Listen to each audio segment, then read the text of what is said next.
Oi, gente, nós estamos aqui num mais um episódio do Podmar. Hoje vamos conversar com Maria Rosana, professora de História e Português, minha amiga de longa data de militância.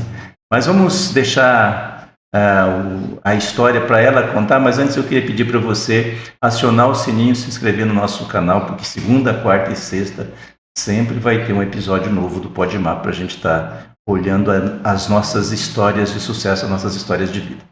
Bom dia, Maria Rosana. Bom dia, Mariano. Bom dia, Mariana. Maria Rosana, a gente estava dizendo aqui um pouco antes de iniciar que eu costumo chamar isso de história de sucesso. A nossa luta, a nossa história, de onde a gente veio, como é que foi estudar, como é que foi fazer isso. Vamos recuperar um pouco essa reputação que ao longo da história a gente construiu e que isso tem um peso muito grande aonde a gente vive, a gente. Então, queria saber de onde você nasceu, de onde você vem, seus pais, sua mãe, como é que foi esse período aí? Eu nasci em São Paulo, em 1975, portanto, fazer 59 anos agora, em 2024. Mas sou amambaense. Eu nasci em São Paulo, mas me considero amambaense, tem jeito de amambaense, né? Porque meus pais vieram para cá muito cedo, e Amambai é a minha referência, né? Onde eu passei a minha infância, enfim. A cidade mais bonita do Mato Grosso do Sul é Amambai, então, né? Essas coisas. Aí estudei em Amambai, depois a gente mudou para Dourados, passei a juventude lá. Você ficou até quantos anos em Amambai? 10 anos, 10, 11 em Amambai. Terminou o primeiro ensino básico lá. Tudo lá é Brum, né? Então, Valêncio Brum, Fernanda Brum, enfim, passei por todos aqueles colégios. Depois meu pai era comerciante na época, a gente tinha uma loja de secos e molhados, enfim, né? Para o pessoal de hoje da área digital entender que secos e molhados era que vendia bebidas e cereais no mesmo ambiente. Vendia de tudo, né? Prego, comida, né? Salsicha em lata, né? Enfim, sardinha, pão mandi, né? Porque não tinha francês. E não tinha luz em Amambai, tinha um geradorzinho lá que funcionava, né, poucas horas durante a noite, enfim. Então, essa é a minha primeira parte da minha infância. Depois, a adolescência em Dourados, aí eu fui fazer magistério, então virei normalista, né? E fui fazer magistério, não era porque eu queria ser professora, é porque eu não queria reprovar em química, física. Aí falava, né? Eu falei, não tem. Então aí todo mundo chamava o magistério de curso espera marido, né? E eu falava, não quero esperar marido, mas não quero reprovar, né? Nas exatas. Enfim, e me encantei, enfim, fiz no Imaculada Conceição, em Dourados, um colégio de freiras, na época muito rígido, então assim. Estou falando isso porque isso também fez parte da minha formação, essa disciplina, o zelo, o cuidado, enfim, né? Muitos ensinamentos ali, o magistério na época era um curso muito estruturado, assim, comportamento da normalista, enfim, né? As disciplinas que a gente estudava. Era a preparação de professor mesmo. De professor mesmo, assim, tudo, né? A forma, o professor não senta para dar aula, o professor espera aluno na porta da sala. Então, né, assim, todo esse cuidado, tinha que ter uma caixinha ali de camisa encapadinha, assim. O material tinha que ser impecável, a gente fazia o rascunho e depois chegava em casa e passava limpo a matéria para... Enfim, eu estou falando isso porque é um mundo que está tão distante da escola hoje, né? É verdade. Né? Então assim, imagina, gente, um caderno de rascunho e um caderno passado a limpo, e aí você entregava uma vez por semana o rascunho, eu passado a limpo, para a professora dar nota, tal, a irmã. Então, tinha uma irmã só com uma salinha assim, a função dela era só conferir caderno das meninas do magistério. Depois terminei o magistério, vim para Campo Grande, fiz história na FUCMAT, aí passei muito, eu tenho uma relação, né, com os padres, as freiras, enfim. Aí fiquei no Dom Bosco, dei aula no Dom Bosco, fiz história no Dom Bosco, né, enfim, na FUCMAT na época, né. E aí, como eu dava aula na escola, no Dom Bosco, a gente tinha bolsa. Você começou a dar aula depois que você fez história ou como normalista? Não, quando eu entrei na faculdade Não, como normalista. Depois, quando eu entrei na faculdade, em seguida eu já fui trabalhar no Perpétuo Socorro, depois fui para o Dom Bosco, então foi juntos, assim, né? E aí trabalhei no Dom Bosco muitos anos, depois fui para Auxiliadora, fiquei junto ali as duas escolas. Então, nesse universo sempre, assim, que é um universo de educação, né, muito primoroso, muito cuidadoso. Os salesianos tem muito rigor nesse negócio da educação, né? Tem muito carinho, né? Assim, a Madre Mazarello, que era a educadora parceira do Dom Bosco, a Madre Mazarello dizia: primeiro acolhe coração, depois educa. Se você não conseguir acolher no coração, não tente educar. Então, assim, só para dar uma ideia da formação e da própria postura dos professores ali, dos anos 80, né? Muitos anos ali. Aí, como eu tinha bolsa, porque eu era professora na escola, eu falei, eu terminei história muito cedo, falei, quer saber, vou fazer mais uma, né? Vou fazer mais duas. E fui fazendo faculdade, pós-graduação, tudo que oferecia, que era gratuito, né? Tanto que eu tenho umas 3, 4 especializações, fiz história, fiz letras, no intervalo eu fiz serviço social. Só que o serviço social, na época, era muito cuidar de mim, tinha umas conversas meio assim, não era essa assistência social, né, não tinha essa conotação. Não tinha. E, na época, estava fundando, sei lá, a Moreninha era novinha, o bairro Moreninha ali. Aí tinha um concurso de Miss e tal, e as acadêmicas tinham que ir lá organizar. Falei, não, isso aí eu tô fora. Aí larguei, já tinha feito de história, já era de esquerda, já era marxista e blá, blá, blá, né? Falei, não.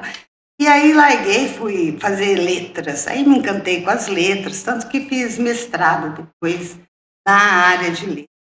E dei aula de português, de história, a vida toda. Você tocou num episódio, para não deixar perder. Você se lembra quando é que você começou a politizar, as ideias políticas começaram a entrar? Claro que isso não é assim, de repente você se descobre. Mas quando a gente volta atrás, você vai vendo que teve um passo, teve uma coisa que foi despertando. Meu pai sempre foi muito político, assim. Meu pai sempre olhou a vida e falava, isso aqui é relação de poder, isso aqui é relação de... Entendeu? Isso já veio um pouco de berço, então. Veio. No meu caso, veio. Porque meu pai, eu lembro, era pequena, meu pai lia, né, o jornal, assim, e ele falava, quer ler jornal, lê, mas aprende a ler jornal. Então, assim, eu tenho imagem, eu me lembro sentada no chão, folheando o jornal, porque o jornal não podia amassar, não podia dobrar, não podia tirar a página, né? O jornal na época não tinha internet, enfim. Não tinha jornal nacional. Não tinha, né? Então, assim, ler o jornal era um rito, né? E meu pai não deixava desmontar, tal. E sempre falando, lembro do meu pai, né, falando das coisas da ditadura militar, né? Lembro em Amambai, essas referências eram muito fortes, o quartel praticamente, né? O polo na cidade, então assim, os comentários, volta e meia aparecia alguém por lá e eles falavam, né? E tal. Então, assim, isso sempre passou. E essas relações mesmo de poder, né, que é a pauta da política, né? Meu pai sempre foi muito claro nesses debates, porque a pobreza existia, nunca foi condição de preguiçoso, sempre foi a questão da injustiça, a questão de, né, trabalhador trabalha aí. Então, enfim, meu pai sempre foi sindicalista, em São Paulo ele, né, era metalúrgico, então, sindicalizado, então assim, essa formação. E aí quando eu fiz história, imagina, eu acho que uma grande experiência que nós tivemos, Mariana, e talvez quando você fala de sucesso, eu não penso no sucesso, mas eu penso nessa oportunidade que a gente teve, pode ter feito política ali na transição democrática. Que ali foi o auge da esperança, foi o auge do tudo é possível, né? É possível mudar o mundo. É possível mudar. E isso era uma coisa tão clara para a gente, era uma coisa tão óbvia, que você fala, não, você faz um manifesto aqui, põe os cartazes ali e grita colar, né? Então, assim, a gente acreditou muito naquilo, com muita força, né? Então, fazer manifestação, fazer ato, fazer discurso, eu que adoro discurso meu e dos outros, né? Assim, por isso, porque a palavra tinha um poder, tinha, né? Era fácil reunir pessoas, né, para nos ouvir. E tinha muito a ser feito, né? Quando a Constituição de 88 ali fala somos todos iguais, e as vozes começam a se levantar, falando, não, mas peraí, né? Os indígenas falam, não, igual vírgula, eu quero saber das minhas terras, eu quero saber dos meus direitos, eu quero saber dessa tutela da FUNAI, que não faz sentido, eu quero saber... As mulheres falam, não, peraí, iguais, vírgula, né? E o salário é menor, a violência é maior, eu trabalho mais que os homens 3, 4 vezes e enfim, né, a população LGBT, todas as, né, os ribeirinhos, todas as diferenças, né, os negros, né, peraí, somos iguais, como assim? É lindo falar somos todos iguais, mas, né, os negros vão dizer, tem uma escravidão aí de mais de 300 anos que a gente paga a conta até hoje, né, tem lugar que a gente não entra e tem lugar que só tem preto, que conversa é essa? Mas como assim, né? Então, essa movimentação, essa efervescência, ela foi, né, maravilhosa. As músicas que a gente ouvia inspirava isso, né? Então, assim, tem toda uma conjuntura da época, né? Que a gente olha para trás hoje, em 40 anos mudou muito, né? Assim, não sou de avaliar se piorou, se melhorou, não se trata disso, é diferente. É diferente. Talvez daqui 40 anos a gente olhe para hoje também e enxergue coisas, né, mas que... Eu vou permitir fazer um pouquinho de analisar. Na minha opinião, mudou muito, mas porque eu comecei a militar. Você faz 59, eu faço 65. 6 anos de diferença. Então, aos 15 anos, foi a decretação do AI-5. Eu peguei o auge do AI-5. Uhum. Eu aprendi... Para não dizer que eu não falei das flores, numa sala fechada, menor que essa aqui, com 5 jovens, num toca-fita cassete, que ninguém podia saber que a gente estava lá ouvindo Geraldo Vandré, que era gravado ao vivo, uma fita com uma péssima qualidade, né, para a gente poder saber que ele tinha sido preso, torturado, sei lá, por causa da...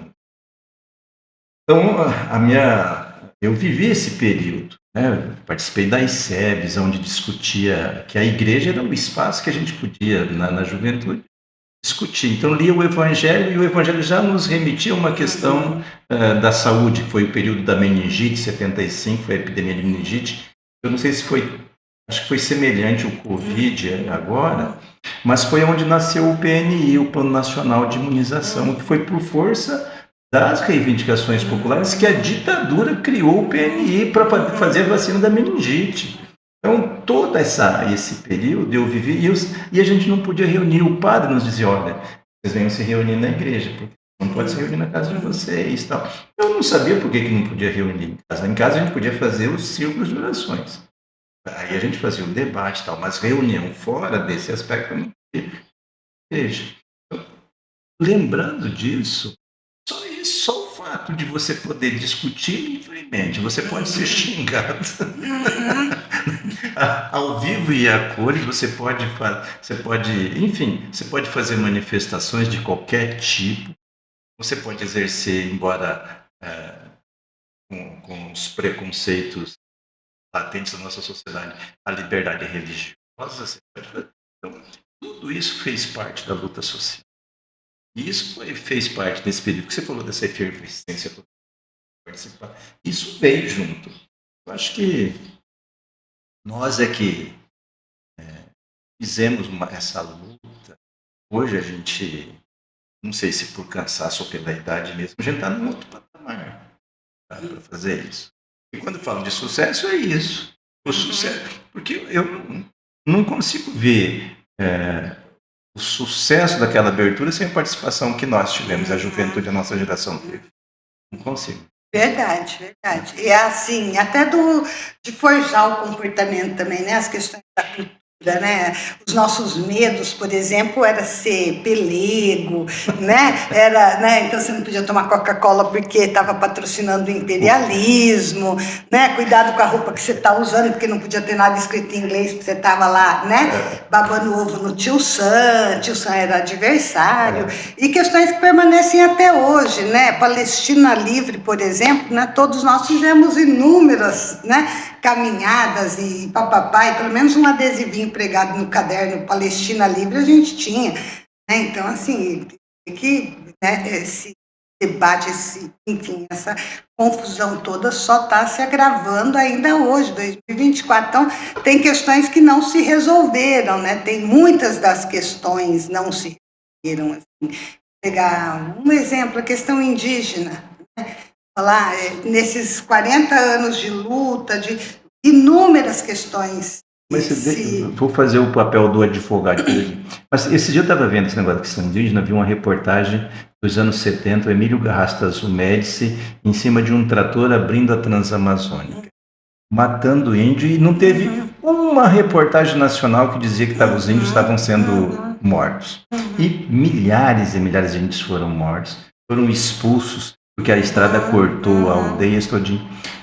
Hoje, pelo menos, nós temos a voz dos índios sendo propagada, a Raoni sendo cultuada no mundo inteiro. Sim, mas aí, em janeiro do ano passado, por exemplo, nós fomos, digamos, surpreendidos com aquelas imagens dos Yanomamis, né, numa situação de miserabilidade. Essa semana, ou semana passada, não lembro, incendiaram uma casa de reza aqui no Mato Grosso do Sul. Né? Então, assim, por outro lado, e aí vale a pena a gente pensar um pouco também, Mariana, não tem resposta não, mas até que ponto a denúncia ela produz efeito. Tem uma coisa também do hiperrealismo escancarado que noticia e que, né, violência contra a mulher, por exemplo, né, também não se falava, era naturalizado, desnaturalizou, tanto que as nossas campanhas, né, eram no homem que é homem não bate, denuncie, papapá, né, não é normal, tem que meter a colher sim, né?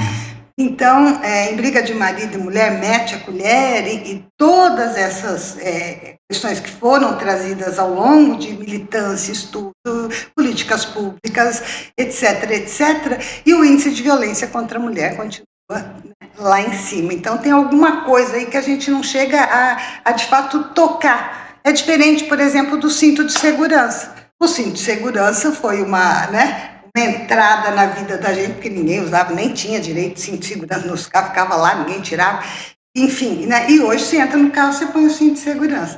Então, assim, vale a pena a gente pensar o que muda de fato o comportamento, né? Onde que a gente consegue dar saltos civilizatórios e aonde a gente fala e não desnaturaliza. Eu vi foi num período, foi já faz tempo isso, um artigo escrito pelo Lindenberg Farias, dizendo o avanço da educação e da comunicação eram os grandes problemas que todo o governo enfrentava para o bem ou para o mal. Aí ele coloca que o governo Lula, aí coloca todos aqueles índices de crescimento da educação, acesso à educação que foi possibilitado, e junto com isso a universalização da comunicação e da informação via internet. Ele fala que isso criou um problema, porque quando tinha 3 ou 4 estruturas de mídia que monopolizavam a negociação, era filtrado e passavam o que eles queriam. Hoje ninguém mais tinha esse monopólio. A internet tinha destruído esse monopólio e chegava informação sem qualidade, né, que as pessoas ainda não estavam acostumadas a fazer os filtros, ainda não estão a fazer os filtros necessários, né, precisa de regulamentação, uma série de coisas, mas essa universalização da informação trouxe as estatísticas que ficavam escondidas. Aí a minha pergunta, está virando uma entrevista, era para contar a sua história, mas essa violência toda contra a mulher, ela não existia de forma... A gente vê histórias, a igreja sendo condenada por pedofilia, por violência. No Canadá tem todas aquelas escolas dúvida. Eu faço parte de um grupo, na medida do possível, né, da professora Helene, da UEMS, na medida do possível eu consigo ler o livro e participar do grupo. Mas, enfim, nós lemos um que é A Mãe da Sua Mãe e Suas Filhas, uma coisa assim o nome. É A Mãe da Sua Mãe e as Suas Filhas, que é ele conta isso, é um livro espetacular, uma pesquisa histórica estonteante de boa, e ela conta a história assim, do Brasil, né? O primeiro romance são histórias curtas, e o primeiro romance, a primeira historinha que tem ali no livro, é o contato de uma índia com português, se apaixona e tem um filho, e aí, né? Então vai. E aí ela conta, ela reconstrói todo o percurso da história do Brasil através desses contatos. Então tem uma, e aí é bem curtinho cada história, né? Nascimento, ali a vida que leva, o casamento, filhos, etc, etc, e morre. E aí continua a filha. Por isso que o nome do livro é A Mãe da Sua Mãe. E é espetacular. E elas vão, a violência, o estupro, a violência, o assassinato, perpassa toda essa história toda, né? Até assim, a forma como elas faz parte do ser da mulher conviver com aquela violência. Ela sabe que, né, o estupro, a violência física, etc, etc, o lugar onde ela tem que ficar no mundo e na casa, e você entendeu? Aí de vez em quando aparece uma muito valente, que quebra a regra, que foge, que faz isso, que faz aquilo, né, que defende a filha, enfim. Mas ela mostra isso. Então essa violência, ela é construtiva e construtora base social. É a base social. Então, assim, você tem toda a razão. Começou agora? Não. Né? A única diferença, muito pelo contrário, e esse livro mostra isso, foi uma das coisas que me deixou assim, né, parada mesmo no livro, foi essa questão de como essa violência perpassa desde o primeiro contato até, né, os dias de hoje, essa questão da vida das mulheres e a violência. Agora, o que a gente precisa compreender é que, a partir do momento que se declara que não é assim que a gente quer o mundo, a partir do momento que a gente diz, olha, né, há aí um nível de humanidade que nós queremos estabelecer, um padrão civilizatório em que a violência contra a mulher não só não é naturalizada, e daí vem a ideia de que é crime, que não pode, que, né, hoje bater em mulher é crime, coisa que não era, né? Então, assim... Antes assassinar as mulheres, né? O legítima defesa da honra, né, foi definitivamente excluído do vocabulário jurídico no Brasil a possibilidade de pensar em legítima defesa da honra ano passado. Então, você vê assim, né, a gente vai e volta, e aí ele dá mesmo com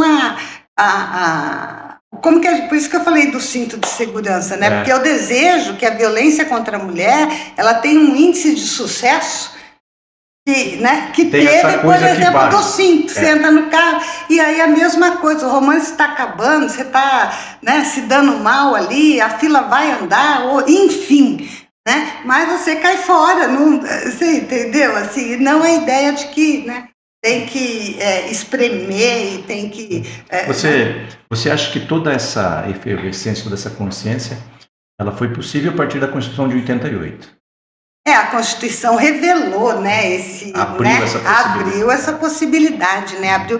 Em 1975, falando da questão das mulheres, né, uma das conferências, a primeira conferência, né, na verdade, das mulheres internacional, ela diagnostica pela primeira vez e revela para o mundo, assim, em nenhum lugar do mundo as mulheres são tratadas, né, no mesmo nível, digamos, de civilidade, de cidadania, de qualquer coisa, né, de justiça, vamos dizer assim, que os homens. Então, a condição das mulheres no mundo inteiro, né, é uma condição de oprimida, de subalterna, de, né, etc, etc. De ajudadora. De ajudadora, a costela do Adão, né, a cuidadora do refúgio do guerreiro, enfim, né, a rainha do lar, qualquer coisa que vai, né, criar aí para simplificar, para disfarçar, né, disfarçar a violência, né? E aí a ONU declara, né, que de 1975 a 1985 será a década das mulheres. Então, assim, só para a gente entender de onde vem tudo isso, né? Então, foi fomentado, foi incentivado, né, que a década das mulheres produzisse no mundo todo né, ações, etc, etc, que pudessem reverter esse sentido. Por isso que a gente vai ter no Brasil, por exemplo, né, o seriado da Globo lá, o Quem Ama Não Mata, por isso que a gente vai ter as delegacias da mulher na década de 80, a universidade vai priorizar esse debate da condição das mulheres, etc, etc, e a gente vai ter e nisso o Brasil tem aí mulheres, né, espetaculares que produziram num nível. Edsa Fiotti, por exemplo, né, uma grande marxista, vai falar, não, peraí, olha lá a relação de trabalho, né?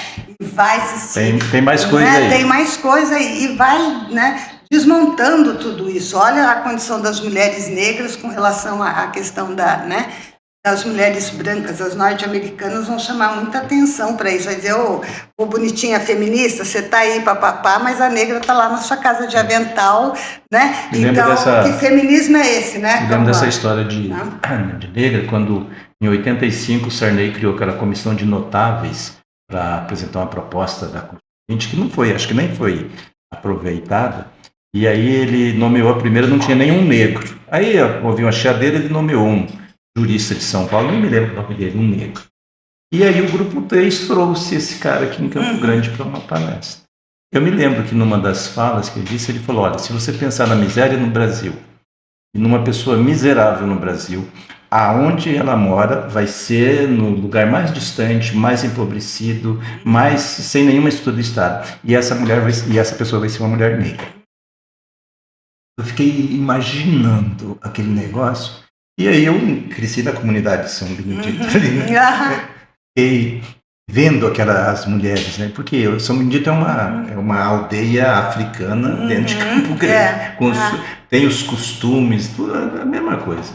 Eu fiquei imaginando e eu tive essa clareza mesmo. Porque o acesso à informação, o acesso à educação, o acesso à saúde, o acesso ao trabalho, é tudo fechado. Né? Essas pessoas não têm. E isso aumenta essa dificuldade do acesso ao bem-estar, uma coisa todinha. Mas tentando voltar para nós, você nesse período, você professora do Dom Bosco, dando aula de história, dando aula em Constituição, como que é a sua militância nesse processo? Eu fui me aproximando do PT, passei uns 2, 3 anos, né, encantada com o PT, assim, a ideia do meu único partido da vida toda, enfim. E aí passei, mas aí eu ia nas manifestações ali na Barão, né? Isso no começo dos anos 80. Nas reuniões do PT ficava lá fora, o PT sempre foi muito rígido, só podia entrar de crachá, né? Eu não tinha crachá, enfim. E aí, pela amizade, pela militância, né, muito próxima do Carlos Porto, do Ben-Hur, a gente era, né, amigos pessoais, a Cássia Milhomem, e vai indo. Aí um dia o Alex falou, vamos filiar no PT. Nossa, não parecia que ele estava me chamando para, né, ir dar uma volta no universo, assim, né, e tal. E aí me filiei no PT e militei mais, assim, militância mesmo, só militante, digamos, né? Que no PT a gente faz aquela divisão, né? O orgânico, o militante, o simpatizante, né? Então eu saí de simpatizante do PT para militante mesmo, oficial, filiada, tá? Já tinha direito a crachá? Já tinha, não, aí tinha que passar pelos processos ainda, né? Era só a afiliada comum. E depois teve lá uma puta, etc., e eu fui para a direção do PT. Daí era outra coisa, né? Daí eu estava bacana, já que eu era dirigente, né? Fui para a Secretaria de Formação Política, lógico, né? Era lugar conformado mesmo, né? E aí fiquei na formação, fiquei na militância, e 21 anos dirigindo o PT. 21 anos da minha vida eu passei dentro do PT, e olha como passa ligeiro, né? Foram 21 anos em que a minha função principal, aí parei de dar aula, fiquei longe da sala de aulas, né? E acho que eu sempre falo com a chave do PT, e você sabe disso, né, Mariana? Muitos anos desses a gente passou juntos lá dentro.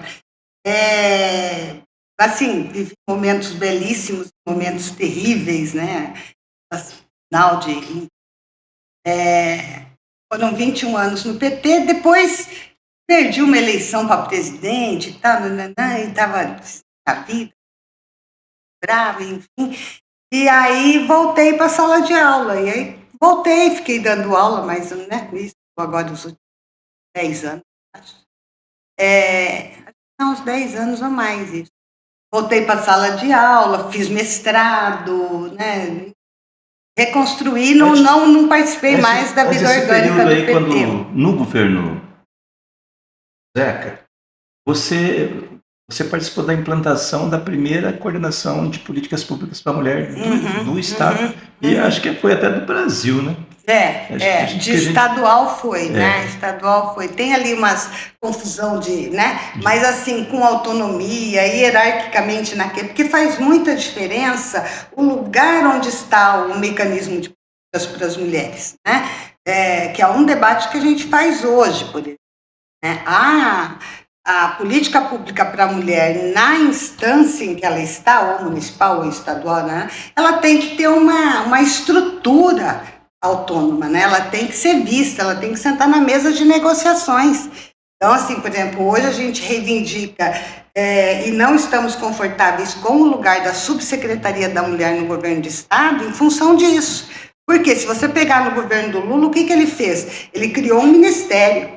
Então, tem reunião ministerial, a Cida Gonçalves está sentada lá naquela mesa oval e é ouvida e tem tempo de fala, né? Então, quando há um rebaixamento dessa autonomia, na hierarquia, no organograma ali, né, não é a mesma coisa, né? Então você não executa. Então, por isso nós fomos considerada a primeira, tinha lá o status de secretaria, sentava na mesa, recebia, né, embaixador, não sei o que, autoridade que vinha no estado, a hora que chama lá, quem vai receber, né? Eu sempre fiz parte daquelas, o cargo, né, em si era isso, né?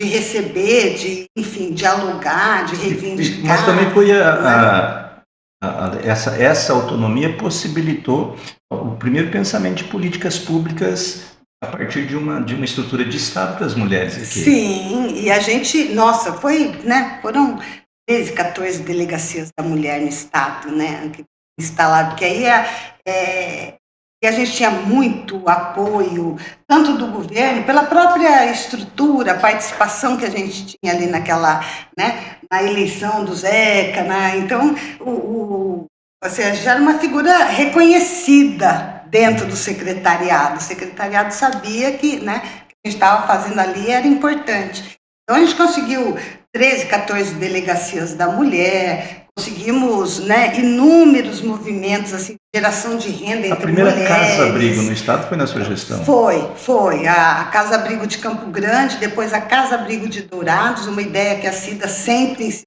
muito, a Cida também fez parte desse movimento, a Cida estava, né, como executora dessas políticas lá na Secretaria de Assistência, que é por onde, né, conseguia manejar o recurso, enfim, estabelecer as construções. Foi feita a primeira casa-abrigo aqui, e na época eu acompanhei, né, não só a construção, a inauguração e a própria política, né, da casa-abrigo. Era imagina construir uma casa-abrigo, manter uma casa-abrigo e não poder divulgar onde não poder mostrar foto, não poder, né, era tudo tão sigiloso. É o tipo de investimento que dizem, né, que o político não gosta. Mas que, né, nossa, a casa vivia assim, lotada, né? E ela dá um trabalho danado, porque a mulher sai de onde ela está, leva os filhos, fica nessa casa por até 3 meses, ficava na época, não sei hoje, né, o funcionamento, ficava lá com os filhos, e os filhos mantendo na escola, e ela recompondo documento, e fazendo curso de qualificação, e arrumando trabalho. Então, assim, uma lógica, né? Não é só um depósito de mulher, né? Muito pelo contrário, era um polo de cidadania ali, que ela, né, passava por um monte de processos, e seguia, e a gente fazia esse monitoramento durante muito tempo. A gente ainda não tinha a lei do feminicídio, não tinha, né, uma série de coisas, a própria Lei Maria da Penha, né, a Lei Maria da Penha é bem posterior a isso, a gente esperava ainda numa lógica em que o sistema jurídico era do menor potencial ofensivo, que chamava, né?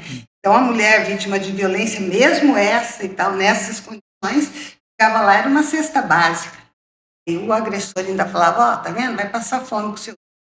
E eu vou doar uma cesta básica aqui para o delegado. Então, enfim, aí veio a Lei Maria da Penha, que mudou muita coisa, todo o ordenamento jurídico, toda a visão, né, como esses casos eram tratados. E várias ações, as mulheres indígenas, as mulheres empresárias, na área da geração de renda, né, nós construímos inúmeros grupos, núcleos de mulheres gerando renda, né? Um projeto gerando renda entre mulheres, para ver mesmo o dinheiro prosperar, entrar, né? Apoiar as iniciativas, porque as mulheres, do ponto de vista financeiro e econômico, e as mulheres, Mariana, ainda são 70% dos miseráveis do mundo. Né? Quando a gente, em qualquer lugar, se pega 10 miseráveis, 7 serão mulheres. Né? Então, é resultado de uma... Né? E elas ainda carregam a obrigação com os filhos, né? Porque os filhos nunca ficam com os homens.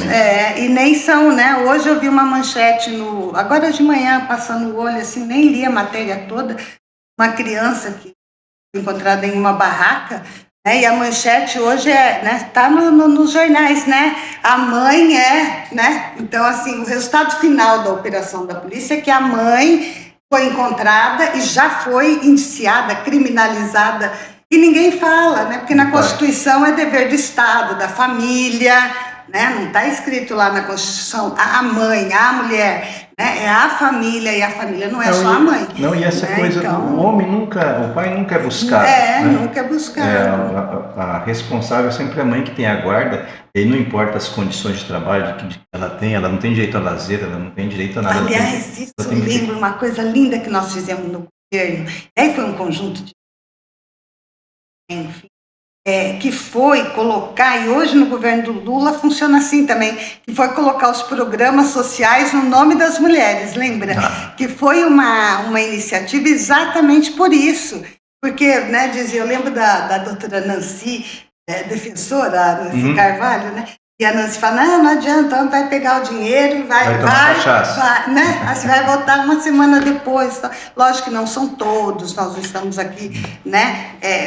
De forma nenhuma condenando todos os homens, mas a incidência disso é algo. Mas né, a mulher tem mais forte, carinho, né? com o dinheiro do orçamento. Ela sabe o que ela tem que fazer primeiro, se é o chinelo, ela se é a sabe comida. Quantos meses vai levar para o sapato do guri ficar apertado, quanto tempo aquele tênis dá duro, o que tem na geladeira, quanto tempo dá de comida. Dificilmente o homem sabe. Né? Qualquer mulher, se falar o que tem na geladeira da sua casa, ela descreve certinho.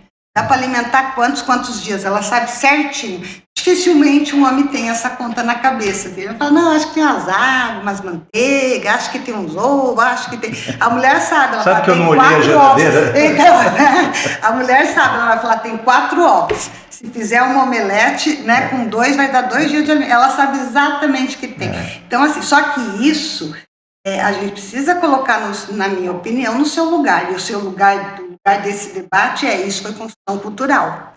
Né? As mulheres não têm nenhum problema de dividir a geladeira, o cuidado com os filhos, a responsabilidade, o sucesso, né? A hora que o guri está lá bonito, de beca, se formando, fala, quero agradecer ao meu pai e à minha mãe, né? Não precisa ser a mãe naquela dose de, você entendeu? Coitadinha, sacrificou. Não precisa ser esse lugar de sacrifício.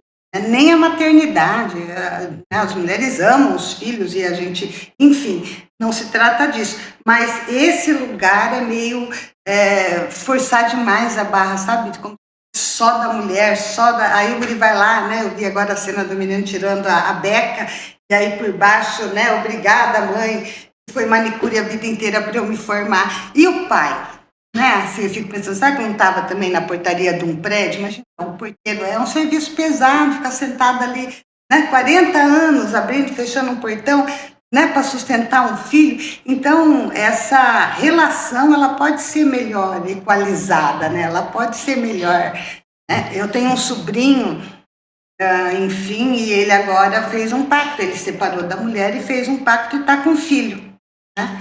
E eu estou encantada de ver um menino de 35, 40 anos, e eu estou encantada, ele reorganizou a vida dele, mora ele e o menino de 9, né? E ele leva o guri para a escola, e ele leva o guri no futebol, aí o menino vai no futebol de bicicleta, ele vai correndo do lado, você entendeu? É um pai que é uma mãe, digamos assim, na nossa, você entendeu? Na nossa concepção, né? E ele é todo preocupado com a nota, com a comida, com a educação do menino, e assim, a coisa é lindo de ver, né? Então, e é uma experiência que fez um bem para a alma dele enorme, ele encontrou um sentido de vida, ele encontrou você entendeu? Ele acorda e vai dormir pensando na criança, no bem-estar lugar da criança no dele, está fazendo terapia, porque falou, não, eu preciso estar com a cabeça boa, o guri já tem 9 anos, faz umas perguntas, eu quero estar bem, né? Voltou para a faculdade, não, eu tenho que dar um exemplo também, tá? Não quero que ele descubra que eu abandonei a faculdade. Então, assim, olha que coisa linda, imagina essa experiência para todos os homens, né? Assim, dedicar a vida a criar um filho, como as mulheres fazem. É um resultado espetacular, né, Mariana? Quem tinha filho sabe disso, quem já criou sabe disso. É um trem dentro da gente que é seguro, que é forte, que você fala, opa, né? Você pode ter errado num monte de coisa, né? Essa parte aqui, ó, valeu, né? Valeu, você fez. Então, assim, culturalmente, a gente discutir essa criação dos filhos compartilhada entre homens e mulheres pode ser bom, né? Não dá para manter do jeito que está, como se porque os homens também, os meninos também, eu sou professora, eu estou em sala de aula hoje, eu vejo os meninos, né? Eles têm muito pouco esse incentivo, digamos, culturalmente, de sua vida e o seu maior feito poderá ser criar um filho. Né?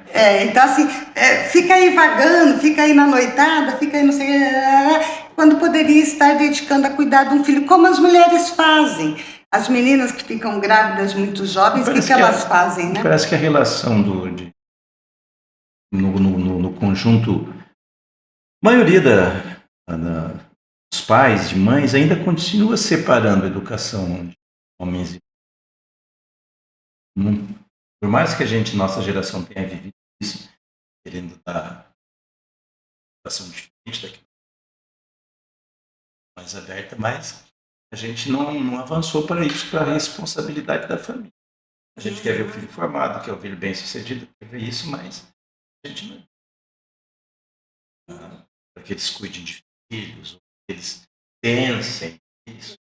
Pelo menos eu não vejo esse debate tão colocado. Mas desse negócio da responsabilização da mulher, tem uma coisa novidade que eu vi, porque no PT eu sempre votei com as mulheres.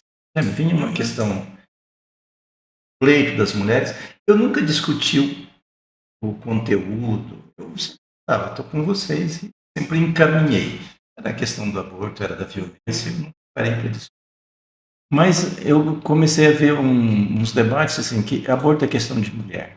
O homem não engravida, o homem não sabe o que é uma violência, não sabe o que é um estupro. Ele pode ser um estuprador, mas ele dificilmente, ou se ele for estuprado, ele é uma outra tipo.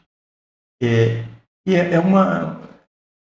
Eu não sei se isso é uma fuga para mim, de mim não ter que discutir, me posicionar. Mas eu achei interessante essa nova abordagem, que as mulheres é que precisam decidir o limite do corpo, de como é que vai ser essa todinha. Tem algumas coisas, porque se o pai de uma gravidez indesejada, o pai não vai se responsabilizar. Mas por que não? Ele não pode ser punido por isso? Não pode ter alguma coisa que obrigue ele a se posicionar? Até numa questão do aborto.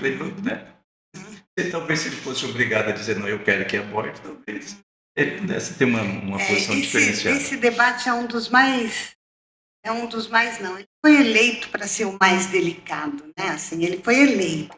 Está num lugar em que não se pode falar disso, né? Então, volta e meia, eu vejo ali na Câmara, por exemplo, a forma como esse debate vem, fala, não, nós somos a favor da vida. Ora, todos nós somos a favor da vida, né? E da vida em abundância, e da vida plena que falava Jesus Cristo. Então, assim, todas nós, né? Essa é uma questão. A segunda questão é a forma como a gente olha para a realidade e se a gente se propor a deixar a hipocrisia lá fora. Porque também você pode trazer hipocrisia aí, né? Aí é outra conversa.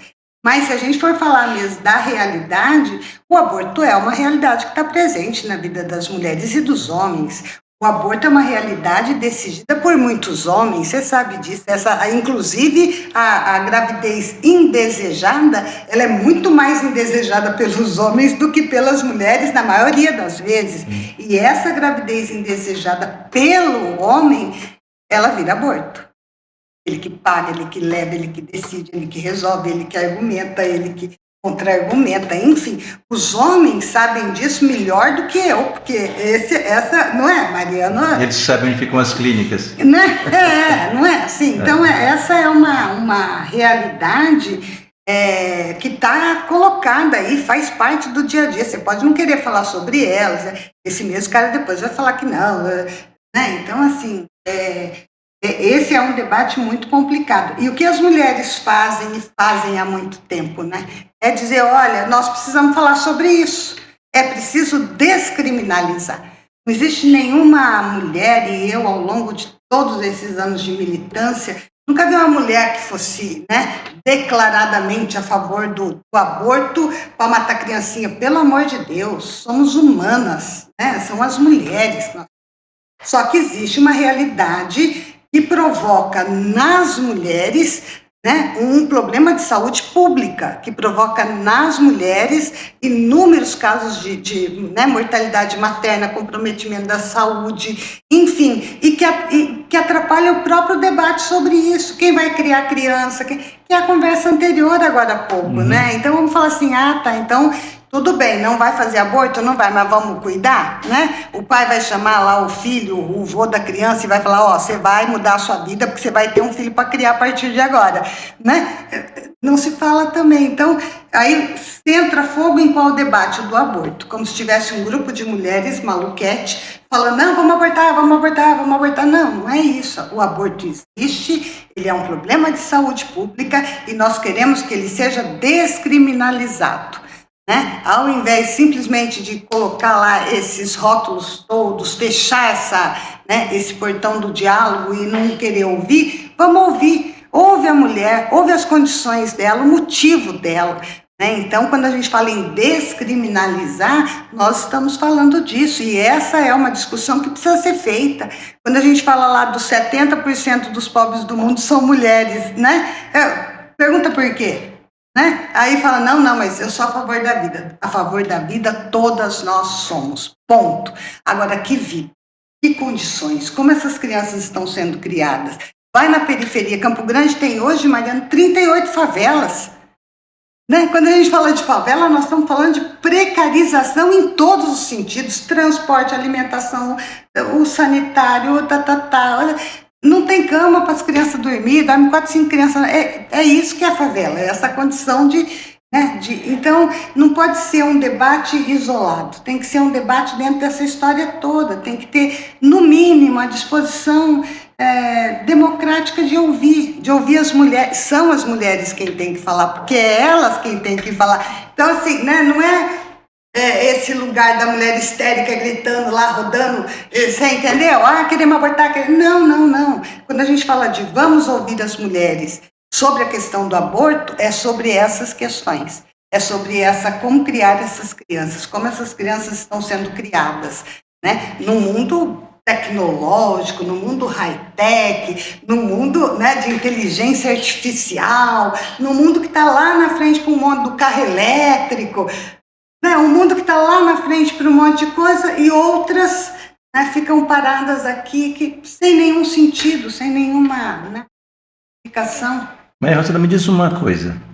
Você foi educada numa família que tinha um pai politizado, que te orientou, que te deu conteúdo para que a educação fosse trazendo cada vez mais esse lado.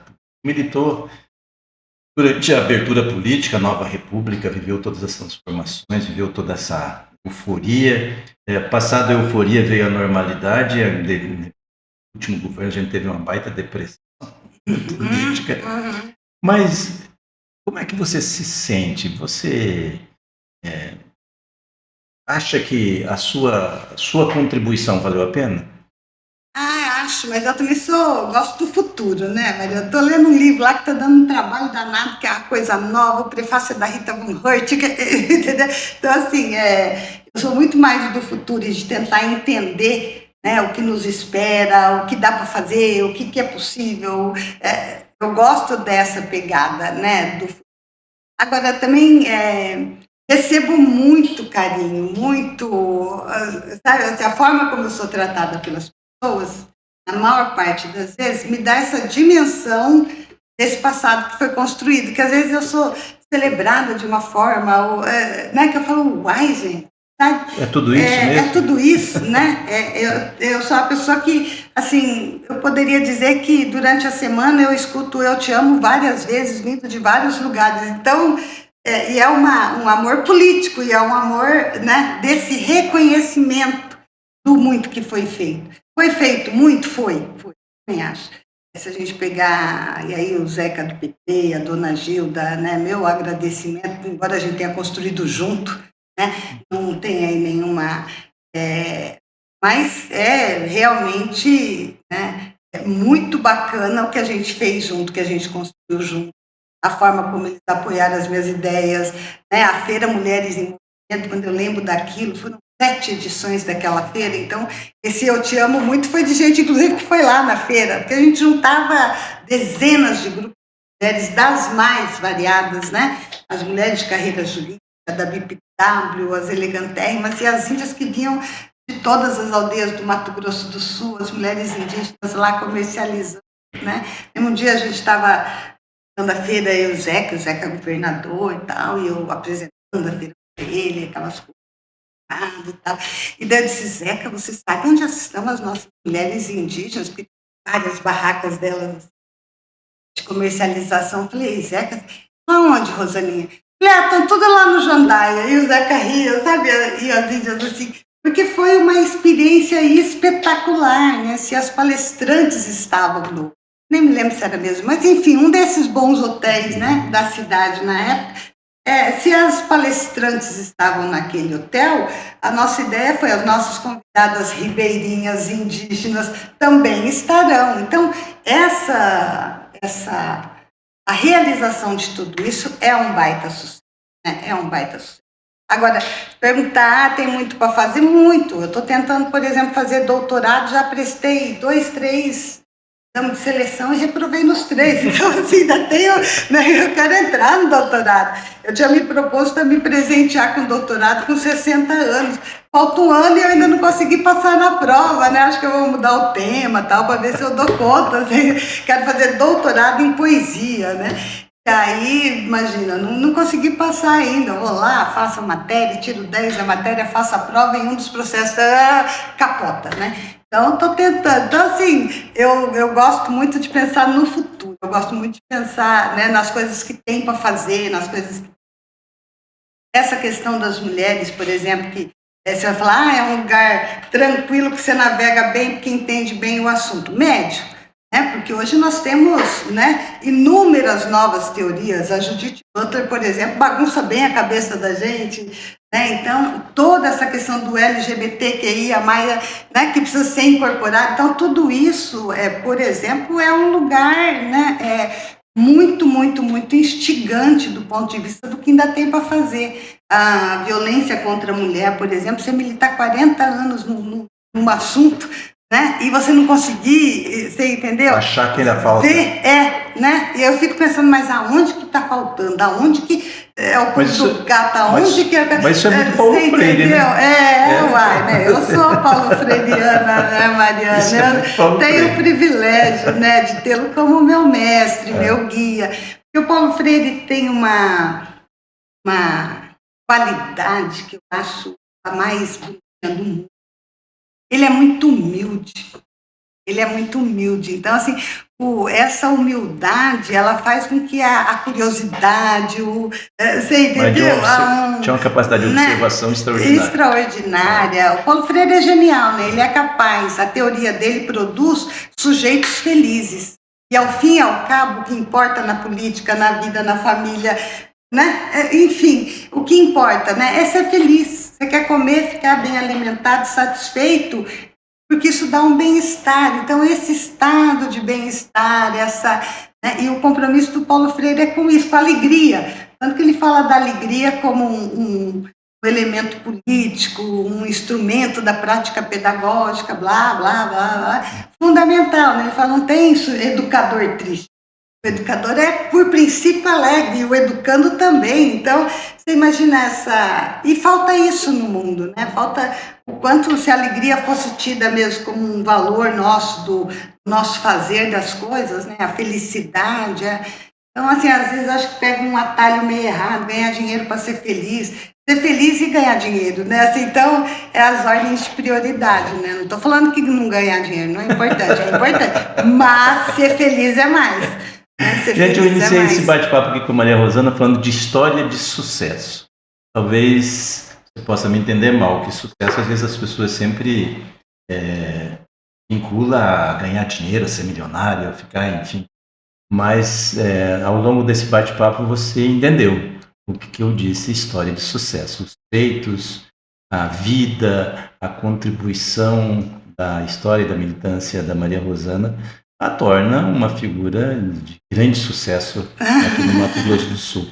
E com essa minha contribuição, quero deixar você à vontade para você dizer alguma coisa que faltou, perguntar, ou que você acha que é importante para dizer nessa sua trajetória.